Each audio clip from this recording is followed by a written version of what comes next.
Welcome to Learn as You Grow, the podcast where we grow every day in every way, sharing gardening tips, ideas, and inspiration to help you cultivate your best garden and self. My name is Shawnee from the YouTube channel Shawnee Grows.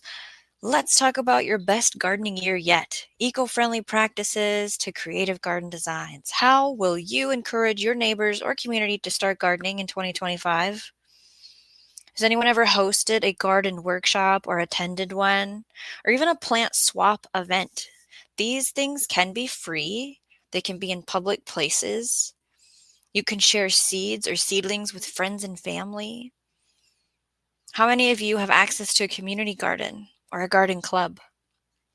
Why don't you start a free seed box at your local library?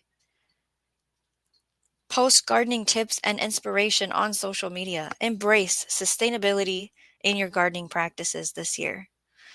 How can you do that? Well, you can create a pollinator-friendly patch, garden, strip, mound, flowers that attract the bees and the butterflies. We should really talk about the bees in the news in a future podcast because there is some stuff going on.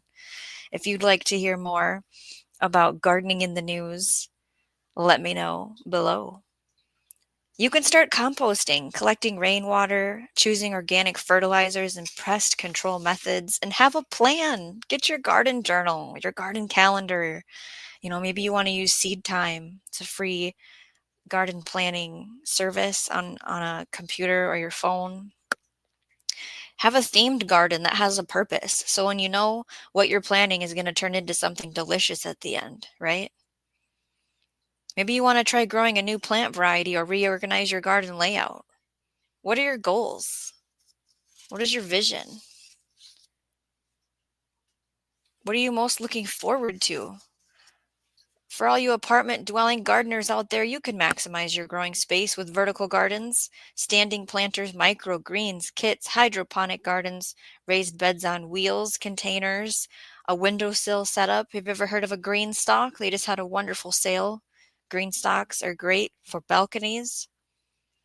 You can grow food in the tiniest of basement apartments. There's nothing stopping you. Having grow lights in your house for the colder months, the colder climates, helps extend your growing season. You can have outside protection like frost cloth, floating row covers, cold frames. We can grow all year round in littlest ways. Our sprouts in a jar, seeds in water. Let it soak, drain, rinse. 3 to 5 days, you've got food. We can do this. We can grow things that are filled with nutrients. I encourage you to add seating areas, fire pits into your kitchen garden. Have a place to sit and observe. The garden is not all about work. Putting the garden right in your front yard. Who needs a bunch of grass or more landscaping that you can't eat? Grow edible landscaping, grow perennials, grow your own groceries. David the Good talks about grocery row gardens. It's an excellent concept, very permaculture, food forest based. He's got a YouTube channel and he sells wonderful books. I have almost all of them. You can put raised beds in your front yard. I'm a renter. I had to do something that wasn't extremely permanent to grow food because it needed to be reset when I leave to normal, your normal grass, right? Edimentals, edible plants that are cute, right? Your Swiss chard, rosemary, purple basil, chives, and a little planter on a porch or balcony. You can eat that. Have native plants and wildflowers that require less water to grow. So there's a strip by our alley. So it's the alley road and then some grass and then like our property starts. I bombed that thing with sweet William flowers and they come back every year and I do not water it once. They self-seed themselves. It's low maintenance and it looks beautiful. It's the cutest strip in the whole alley, right? A lot of people I've seen plant their boulevard. Now we kind of walk through our boulevard to get in and out of vehicles because we don't have a driveway. But that is another, if your city allows, or if you're a rebel, you just want to plant it anyways, a place where we can squeeze in some more flowers. Plant a cut flower garden. Give the wildlife shelter and increase biodiversity. I mean, there's even apps. In the future, we're going to talk about AI in the garden.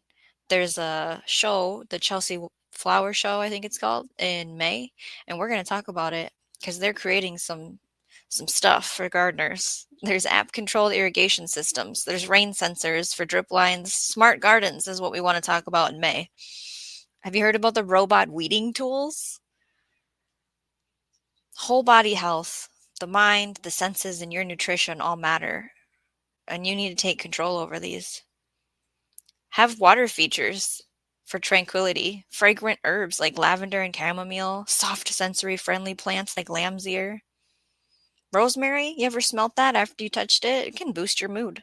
Seeing the color green actually slows down your heart rate, and hearing birds sing can help you focus. There's all kinds of things that you can do this year.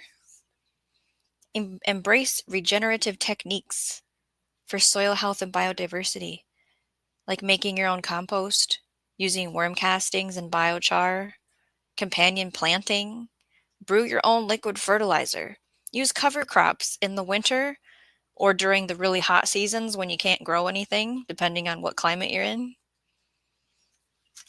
Start thinking about what you're going to do differently this year to take control. Don't forget to follow Learn As You Grow on Spotify, Apple Podcasts, or wherever you're listening. Leave a review, share it with a fellow gardener, and don't forget to check out my YouTube channel, Shawnee Grows. That's ShawnEeGrows for even more tips and live streams. Chat with me live there. Until next time, grow every day in every way.